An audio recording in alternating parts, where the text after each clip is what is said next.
portion to their holdings, and then 5% is staked as for their liquidity. Basically, this is a way to incentivize people to buy and hold because you need the price to go up 10% just to break even, all things being equal. And then finally, if you're sold on the idea, they end their website with instructions on how to buy Dink Doink, along with testimonials from all of your favorite influencers on how stupid the coin is and how they're all in. Now, I think it's pretty safe to say that the coin doesn't really do anything, and there's no shortage of random coins out there being created on a daily basis for the sole purpose of trying to extract as much money as possible from gambling addicts. But it did strike me as a bit odd that all of Logan Paul's friends seem to be in on it together, all at the exact same time. So it's reasonable that this would raise some suspicion that it must be a pump and dump scam, and they're simply driving up the price so they could quickly offload it and make as much money as possible, right? Well, that is when I started doing my digging. I wanted to find out who was behind it because I had a feeling there's a lot more going on than meets the eye. Now, this all started from CoffeeZilla's video, who mentioned a 2-hour-long podcast featuring the CEO of Dink Doink, and at 28 minutes and 37 seconds, he says this. I was chilling with Logan,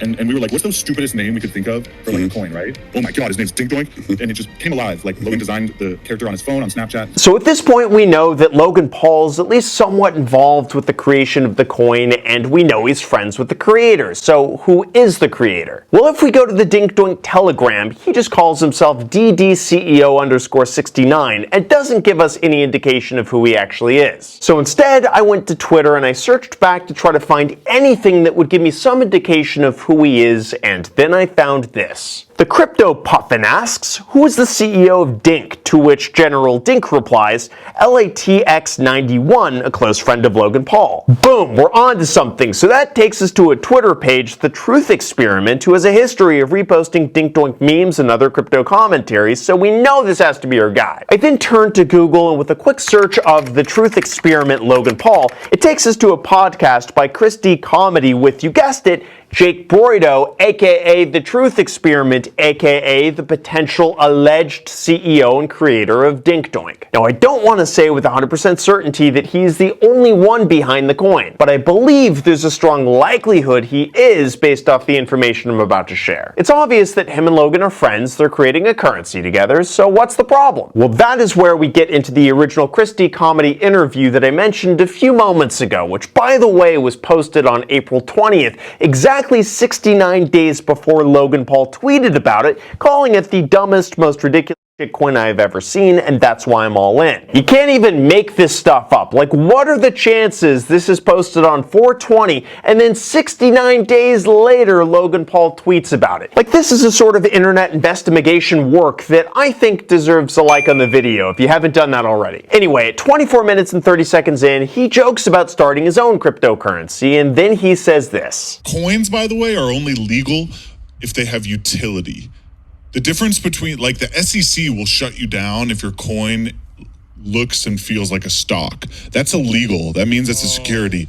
Crypto coins are supposed to have utility. They're supposed to use them. That's what makes it legal. And that's where, in my opinion, we hit one of the first problems. Now, it's obvious at this point that everyone involved has made it wildly clear that Dink Doink is a stupid idea, it's a useless coin, it doesn't really do anything, and it was built around the purpose of, let's just make something as ridiculous as possible and then just see what happens. But here's where it starts going wrong. On the one hand, during the interview with Steven Steele, he talks about his... What's up, Graham? It's Guys here. So I certainly did not expect to make this video today, but when I see so many people calling out this new Logan Paul cryptocurrency scam, I felt the need to throw my hat into the ring, see what this is all about, and get to the bottom of what's really going on. Because I gotta say, there's a lot happening here that is not being mentioned by anybody else. And plus, I love staying up late at night doing internet investigations on the weirdest financial stuff that you would have no idea is happening right before your eyes. Although, unfortunately, the more I looked into this, the more disappointed I was. And I have a feeling this could only go on for so much longer until eventually tactics like this are officially shut down. And right up front, I gotta say that CoffeeZilla's recent video saved me a lot of time by pointing me in the right direction from which to begin searching. So for anyone who has not seen that video, I'll link to it down below in the description. So with that said, if you guys appreciate all the research that goes into a video like this and researching Dink Doink for hours on end, just do me a favor and hit hit the like button for the YouTube algorithm. Thank you guys so much. It helps out my channel a ton. And also I want to say a big thank you to Logan Paul for sponsoring this video. Just kidding, guys.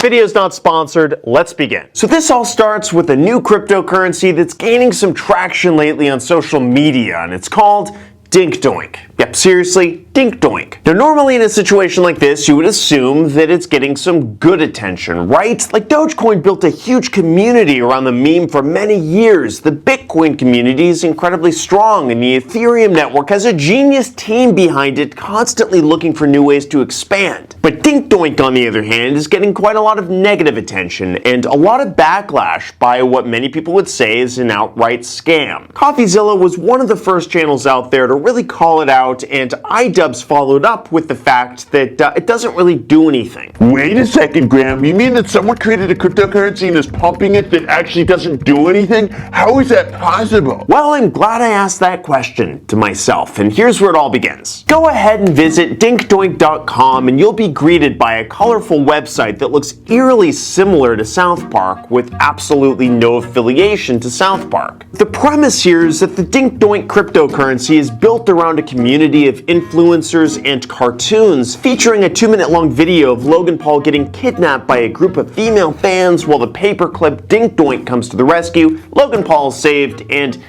that's it. That's the end. It's over. There's really not that much to it. Like, there's a supply of 10 quadrillion Dink Doink coins in circulation. It's got a market cap of over $1 million, which, by the way, has constantly spiraled downwards over the last few days. Almost 10,000 people are holding on to it, and to top it all off, Dink Doink aims to be the first ever decentralized media franchise where token holders receive an NFT for every episode that drops. They even give you a roadmap to their success, including 8 to 10 more animated episodes, music videos, an ETH bridge, a burn and liquidity mechanism, domestic and international marketing, decentralized content, and merchandise. Or basically, it's all the crypto buzzwords you could possibly think of that are stuffed in the first phase of success. Then after that, phase 2, they're basically just going to get more influencer marketing, and phase 3, they'll make a movie, get more influencers, and they'll take advantage of viral trends. Now, as far as the fundamentals of the coin, because that's what we really care about, they say that Dink Doink is incredibly lazy. In the spirit of laziness, Dink Doink built a token that will reward you for sitting on your ass and doing nothing. No staking, no vaults, no bullshit. Just sit back, relax, and watch your Dink bag grow bigger and bigger. Then, of course, behind the scenes, every transaction triggers a 10% fee, where 5% is redistributed to all the current holders in proportion